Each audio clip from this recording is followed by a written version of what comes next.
the most hot topic of this podcast. Just show me what is your LTV and I will tell you how good is your real estate company. On the Palm in 2021, Signature Villa sold at 280 million, was mortgage purchase. Prove me that you have money.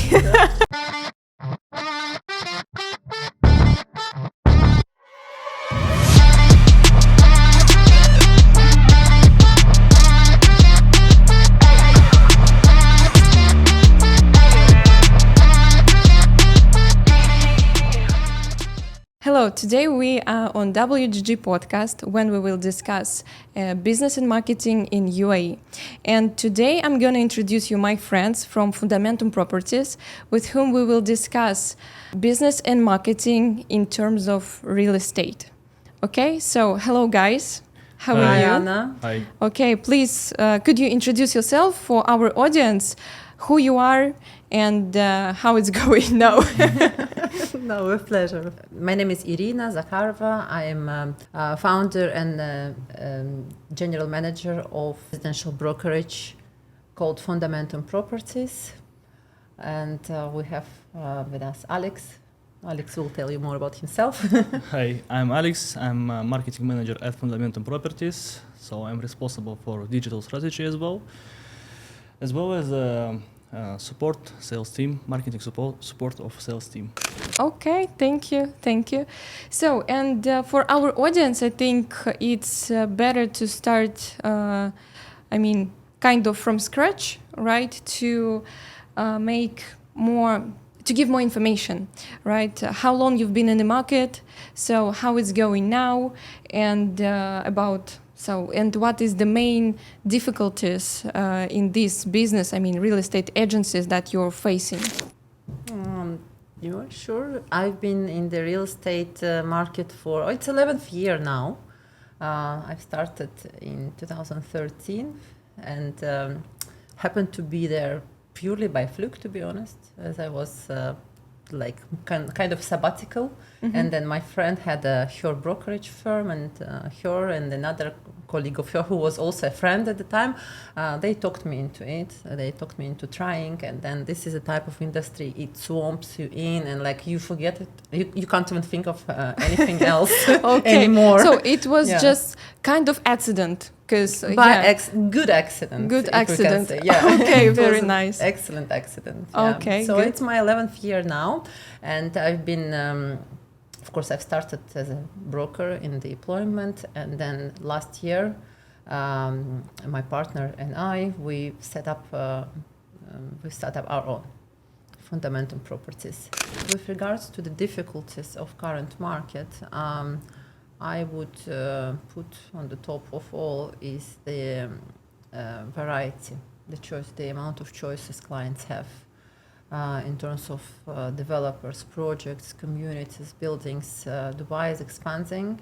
Every couple of months there is a new community, new project gets announced, so clients sometimes get confused.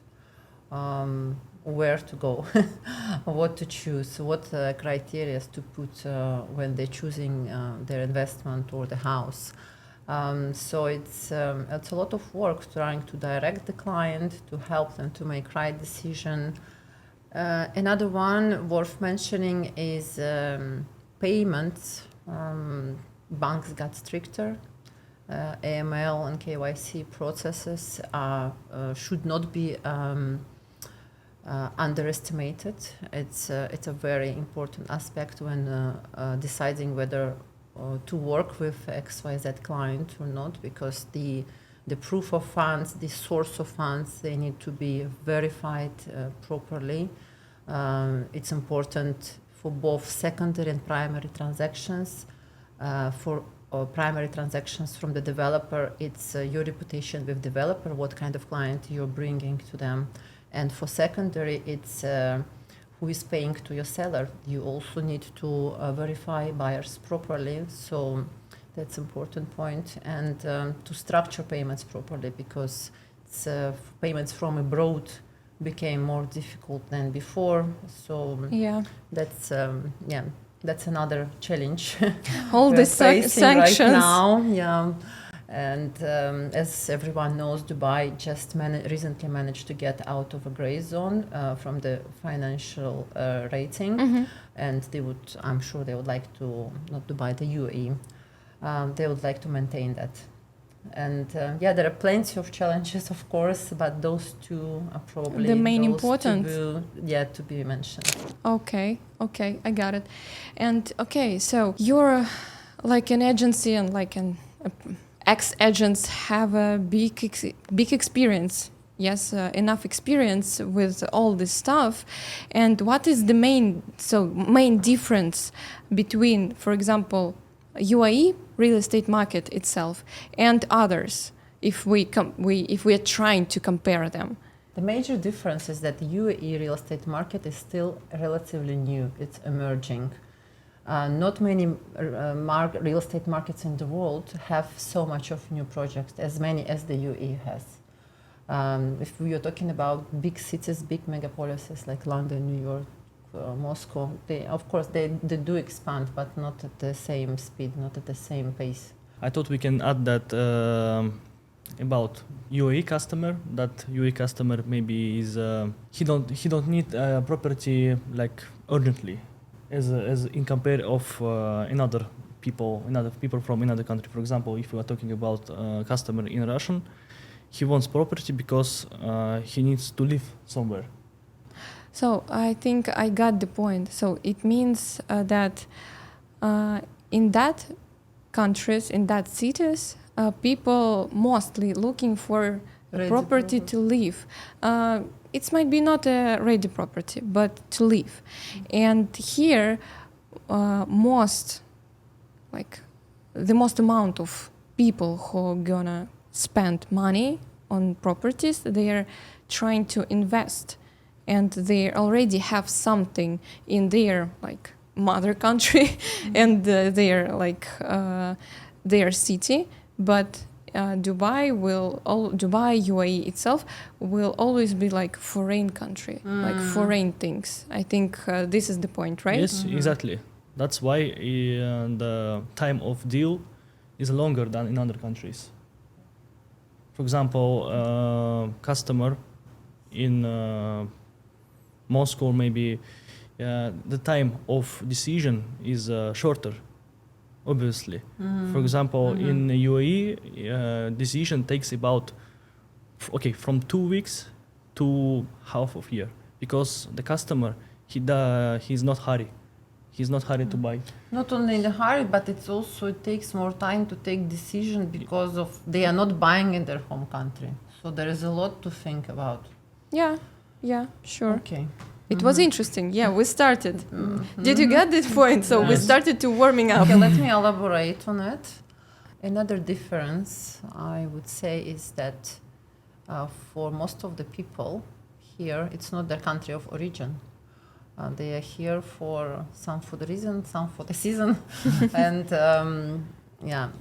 so investing in the country which is not your home takes more thinking, more time, contemplation. So the cycle of the deal is typically longer than when you compare it to people buying a house in the country they've been always living, they were born, they were always living in. So deals take longer. Okay, thank you. And of course, we just turned to the question about the customers, potential customers.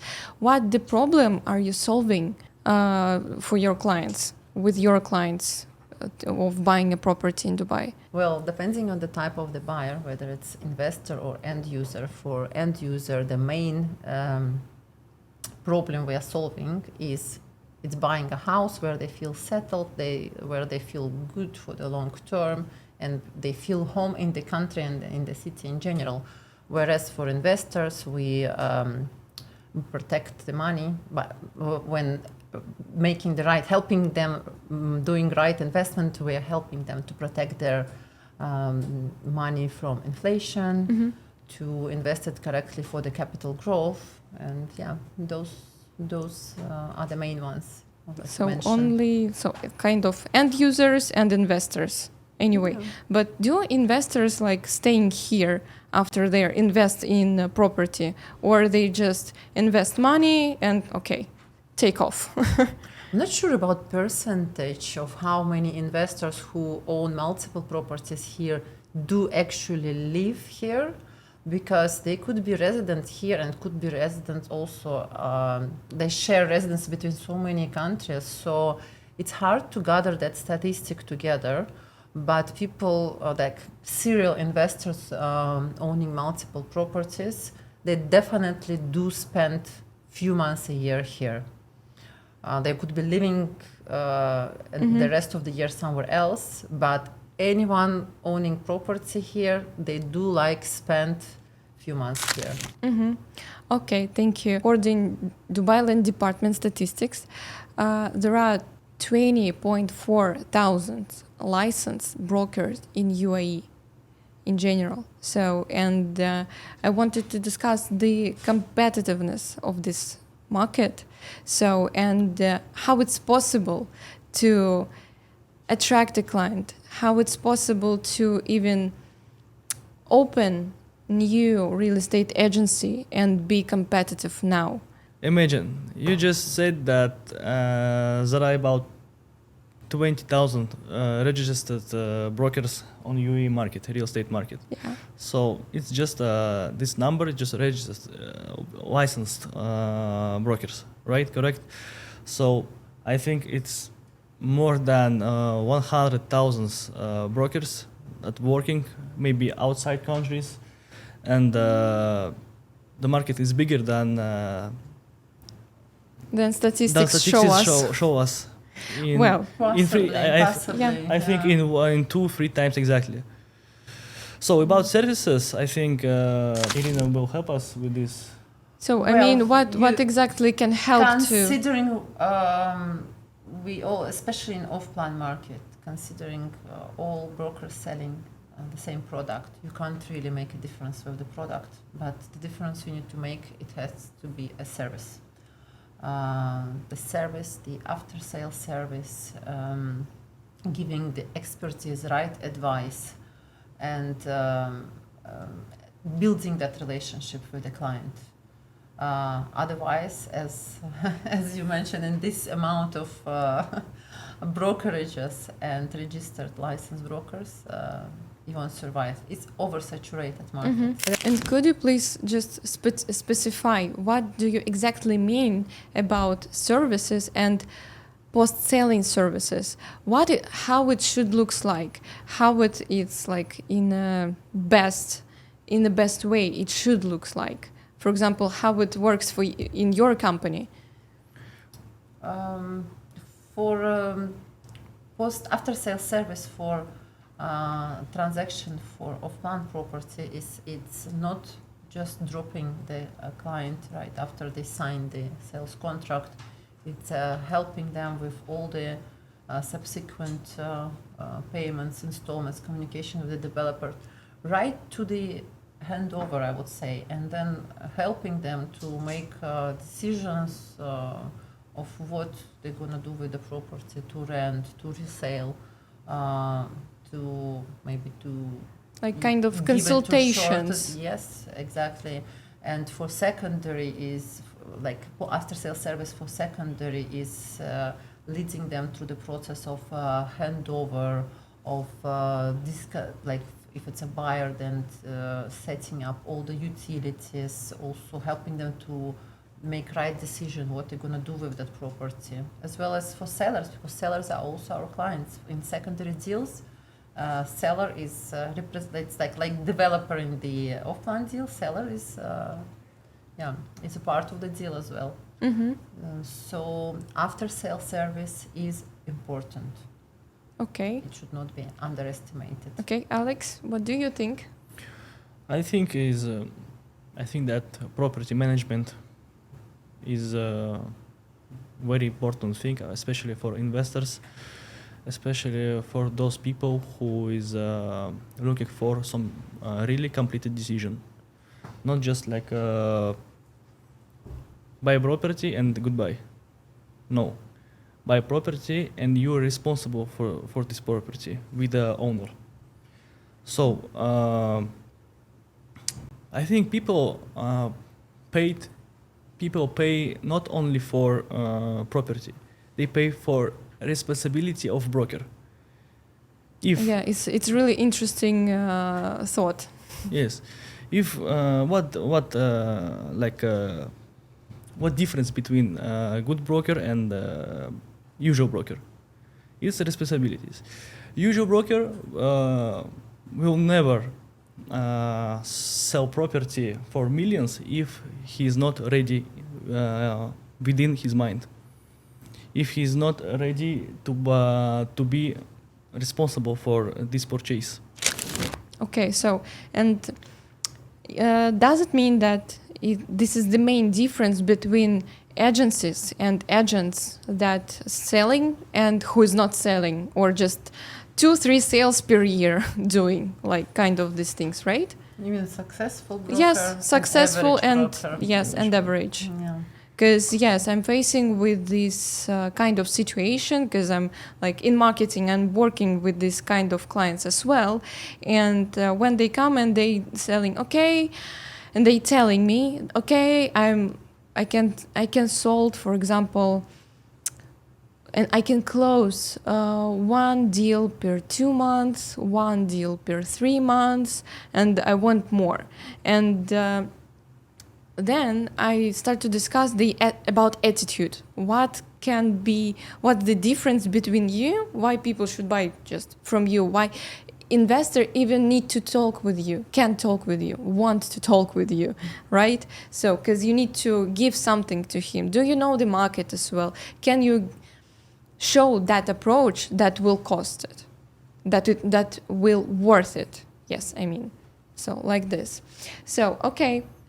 And if we're talking about also, so, and it's also effect on LTV and referrals referrals sources that real estate agencies like getting clients, right? So, because if you will sell some property in a good way, in a right way with this kind of approach and service, so it means that, of course, obviously, he will recommend your broker, he will recommend your agency. And it means that, okay, for example, the person got some income from investment or got some really good property to live in. Of course, he will recommend you. And it means that you will have more and more clients, potential clients, at least people with whom speak, who's thinking, who want to be convinced by some experts, right? So, and in this case, it looks like it's not possible to just sell some property and just disappear, because otherwise you will not have anything to eat tomorrow. It looks like that. Absolutely. Lifetime value, as you said, is most important metric in any real estate company. It shows how is your business sustainable. Because just show me what is your LTV, and I will tell you how good is your real estate company. Okay, because back to incoming leads traffic is not possible to survive only on this traffic, because your business will be not paid off only on incoming traffics. That's why we do all our best to retain our clients with us. For example, we have some brokers who has a friendship with our clients for years. It's not just a usual relationship between broker and between client. It's like already friendship. He is already part of their family. Oh, really nice. They build strategy of investment for their children. Wow. They come into the apartments, like have some tea, and let's discuss what we're planning to do in 10 years. It's not about short-term investment or something like this. Exactly. This is how LTV is working. So it's like investment into like the client investing with you and you're investing into your client. Something like this. So you're investing time, you're investing into your relationships between your clients to be effective for your clients and to be effective for your business. So it's a win-win strategy. Mutually beneficial relationship, correct. And to be honest, I'm sure it's not just for me, but not I'm sure, I know that it's not just for me, but for my colleagues from the industry and even brokers in my team. The best deals have happened through referral clients. Yes, I can confirm it because, again, back to LTV. Today, you helped someone to invest, then he will bring your like a friend as a referral friend to buy something else. Absolutely. Partnership program is effective for sales if you are honest with your partners. So here's a case. Just recently, maybe 1 month ago, we started to work with our first true partner, and I helped them to promote ourselves through his channels, through his market channels. And we have received one client, yes, and our broker worked with them, and about within 2 weeks, he closed the deal. Goals here is for partner. We paid him commission during I think 7 days. Yeah, this is our cutoff period for paying partners. Paying commission. And it's very valued by partners. Quick payments, quick yeah, of payoffs course. are very. So, and if you're talking about your partnership program, so it's like just somebody just giving you kind of leads, and then Not only for me and for us, there are two types of partners.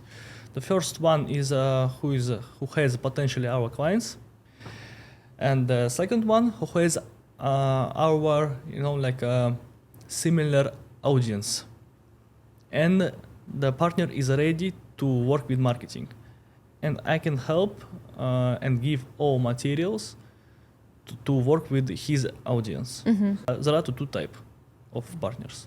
oh, okay, good. So it looks like so you have multiple channel and you're just investing also in multiple channel to take as much as possible, right? So and partners can be both individual and companies. okay, interesting. Thank you. Yeah, we're very focused on that, developing this channel of business generation.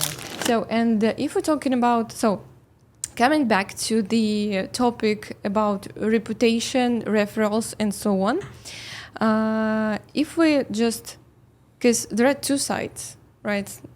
More than two, but I want to discuss two of them, because there is like, okay, agencies, reputation, and also a reputation of developer.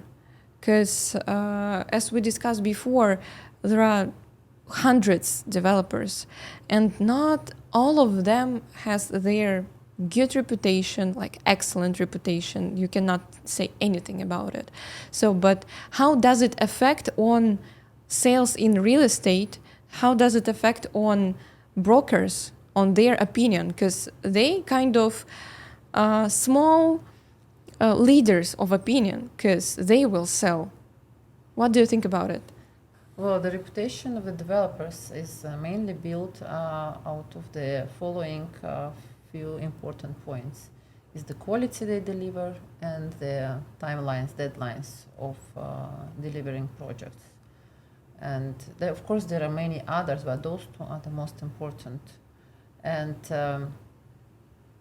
that affects your, like recommending wrong developer to the client.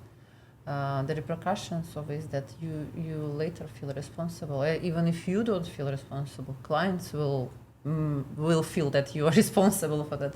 That's why reputation of developers, when it comes to choosing which developer to recommend the client to go with, to invest with, is very, very important. And the next question, what the mistakes of developers can affect on broker's opinion Of the developer. Yeah. Not just an opinion, almost a decision whether to work with certain developer or not. One of the important ones is when you've closed some deals previously with developers, client is registered with them, they're in their existing owners list, and they start marketing their products directly to your client, which you initially brought to the developer. Oh. That is not so sensitive. That's not very cool thing to do, but few developers do that. Loyal clients do not buy into this. They always, even if they sometimes receive some update direct from the developer, they always keep you, a broker, in the loop. Another challenge we face among brokerages, especially those who focus on offline sales, is a practice of paying kickbacks of commissions to the clients. As an advice to all people buying the property, if the agent offers you a kickback, stay away from such agent and such agency which invests in their service, in their marketing, in their people, will never offer you a kickback from their commissions. It's just not possible. The economic doesn't work, and it's ethically wrong and it's economically wrong. So it's very difficult to track it down and ban it by developers and by agents and by competitor agencies, but such practice exists. It's ugly, and the only way we can stop it is that buyers and investors, they can help us to stop it. They make it so difficult for us to promote their projects by putting such a tough terms and conditions into the guideline. For example, like domain names, we always, you and me, Yes. facing Yes. this problem. For example, about promoting some new launches, it's also a big problem to promote how can we collect new leads, new client, before they will officially launch this project. So it's only the one way to offer our personal clients to pay attention this project or this project. But to collect some interest from digital marketing now is very difficult. And now, as we started discussion about the marketing and real estate, so I think we ready to the most hot topic of this podcast is the war between marketing and sales. I think so. Just it, and it's not only in this field, but okay, as we're here in the real estate, let's discuss it, because of course we are facing with this problem, like brokers always telling like, okay, guys, your leads are junk, everything bad, no good clients, or too cheap clients that wanted to buy a property only by approximate 300,000 dirhams or something. Yes, and also marketing tells like, okay, you're bad in managing leads, you're not calling your leads, and so on and so forth. So Holy war. Yes, of course, unfortunately, but I think to make this conversation useful, I wanted to start with, like, from discussion, I want to start from what lead is. itself. So, because why do I'm asking? I want to clarify it because I'm facing with a different situation when some agencies and agents can say like, okay, lead is the person who almost bought, who almost bought, or something like this. Everyone wish this. Yeah. So, and somebody just telling like, okay, lead is just contacts that person shared. So let's start from the beginning. Please share your opinion. What lead is? And from marketing point of view, we cannot talk about leads like junk or not junk, right?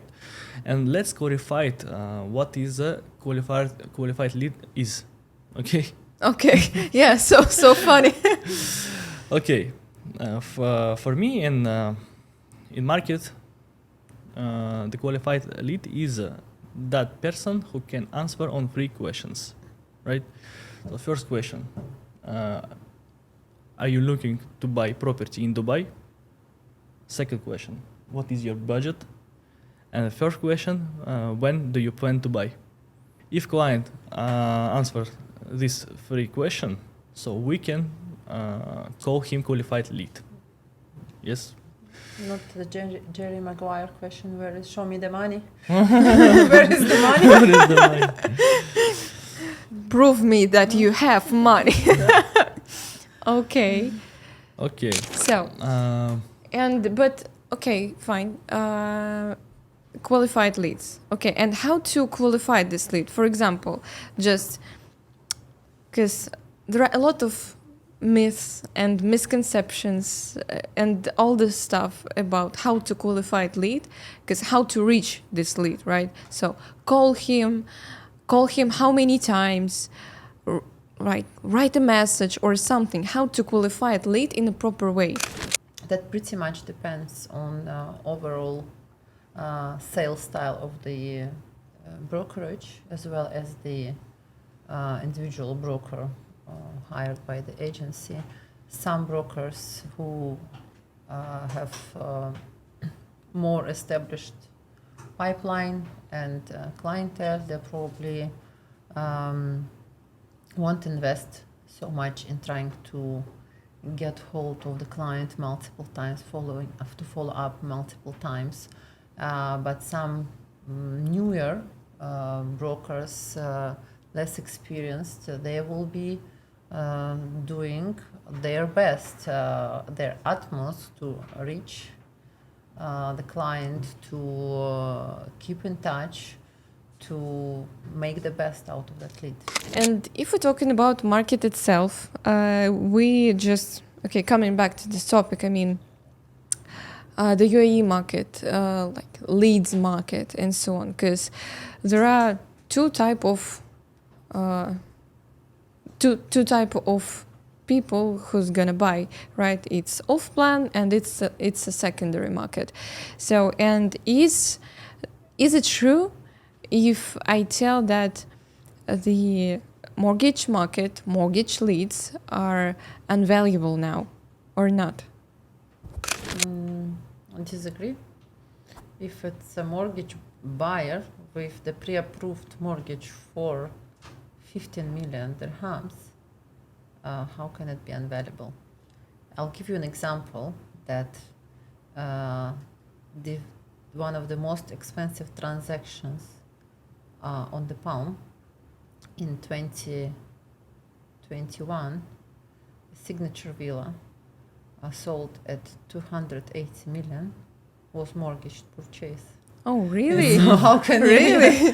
No. But you see, why do I'm asking? Because unvaluable, I mean, not everybody, and I mean, the real estate agencies not thinking about it, that it's a good market as well, that you can sell off-plan with mortgage, you can sell secondary market with mortgage as well. Off-plan you cannot sell with mortgage. So when you receive, you probably what you refer to, why brokers dismiss mortgage buyer trying to buy off-plan, because there are such buyer on the market.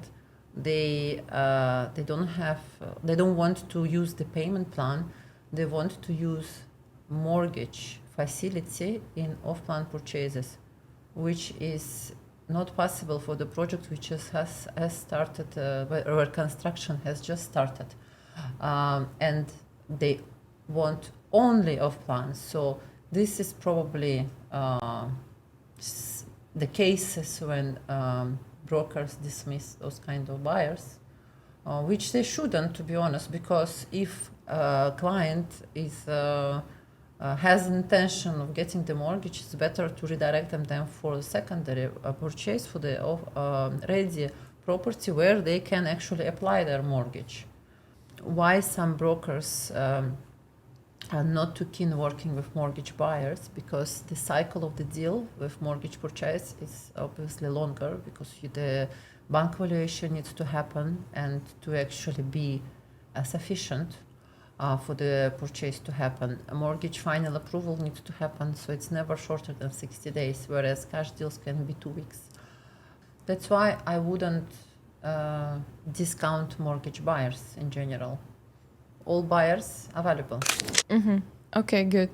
But it's also good market. It's good piece of market, and just not a big amount of brokers or agencies work on it. And this is the reason why, right? Or it's much more difficult to even catch a lead or just keep in touch with the person who's gonna buy or something. If some brokerages choose not to work with mortgage buyers, I think they're making a mistake, because mortgage buyers, once they come out there to the market looking for the properties, most of the time they somehow pre-qualified themselves already. They've checked their eligibility with the bank, so they also worth the attention. And those are mainly the end users buying houses for themselves, which means it's mainly bigger houses with sometimes, as I said, some mortgage purchases are 100 millions of dirhams. Yes. Yeah. Okay. Yeah. Good. Yes, it's really interesting question, because I also want to show the different side, how it works, because I'm always sure that there are existing some sites that nobody pays attention, but the gold is here, something like this. Okay, so let's talk about marketing. Okay, so let's turn our discussion. How does advertising works in these platforms like Bayut, Dubizzle, Property Finder? Is it possible to catch leads from there, like with off-plan, I mean, or it's only for secondary? This classifieds is mainly aimed to secondary ready market, right? So for off-plan, it also could works, but you need to know what is logic of these systems. You need to catch it. For example, some projects of plan couldn't get any result, even if you will put for some premium promotion. No, they will not. I still honestly didn't get how it exactly works. For example, if we know how it works in another channel, like as a Meta, as a Google search, so we know how it works. The system is clear. Yes, there is exactly about off-plan is not fully clear, but in secondary it obviously works. It obviously works, especially Bayut and Property Finder. About Dubizzle, for me, Dubizzle it is still for rent, for maybe yes. They sell too many different products. They are not property focused. Yes. Which makes them Property Finder Bayut preferred to classified among the brokerages. Okay, got it. To be honest, yeah. So, and if we're talking about traffic, yes, the a very interesting question. Now, Traffic so on Shazer Road. no, I mean advertising traffic, internet, Facebook, Instagram, Google, and all the other platforms. So if we're talking about marketing traffic from cold traffic platforms like Facebook, Instagram, TikTok, and so on, but in your opinion,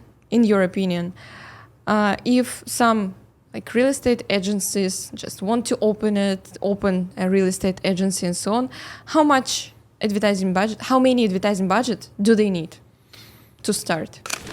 Look, it depends on the agency point. If they are like predators and warriors, and they want to like take the big piece of market and hire hundreds of agents, or they're just like a couple of people within agency. So the first question should be how many deals are you planning to close per month? Okay. With the help of how many brokers? Yes, exactly. Then you should understand how many leads do you need to close this deal. How do you can understand this? Like this conversion from leads. Yes, exactly. First of all, you need to know you're planning deals per month. Then how many brokers do you need for these deals? Then you will know like the average conversion rate from lead to sale, and you will get amount of leads that you need per broker. Then when you have like already amount of leads that you need, just multiply it to average cost per lead, and you will receive your budget. Okay, this is a really interesting answer, and this, I think, every real estate agency owners need to know, right? So, and I think in conclusion, let's discuss what's going on in the real estate market now, and what can we expect next a couple of years, 1-2 years. I believe, and some of my colleagues on the market, other real estate owners, believe in the same, as we often discuss, and that the prices will still continue to grow, but with a different pace, nothing like 2021, 23. It will, the growth will look more like an catching up with the inflation and capitalization of on good projects, but I don't believe there will be a correction in the next 2-3 years. What will be after 2-3 years? I think the whole global economy will show, and the not only economy, the situation with everything's going on in the world.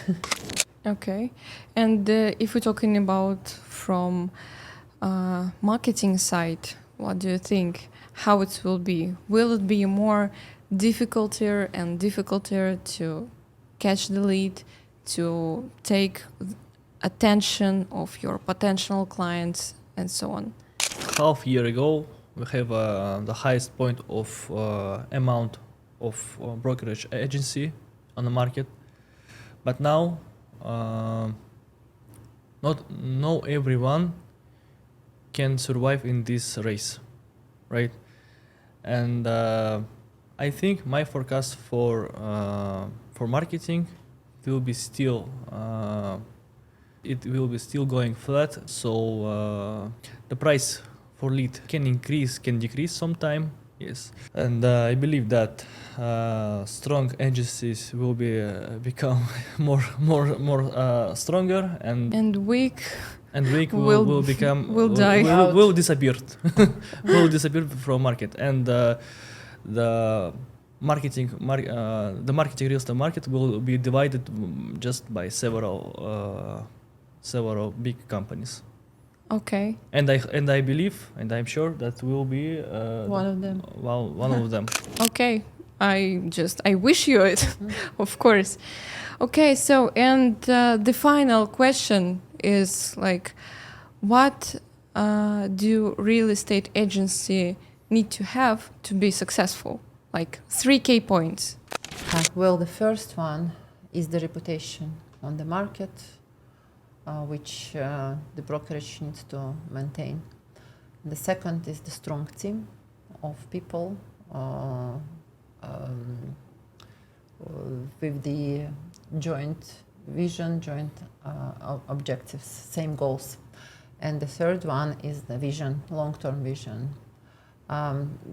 You can't expect to be on the market for long if you don't have that vision for long term. So those are my 3 key points to success. Okay. Vision 2034 34. webinar. Okay, thank you guys. Thank you to really appreciate you to have here today. So thank you. Thank you, Anna. Bye. Thank you. Bye. Bye. Thank you, Alex.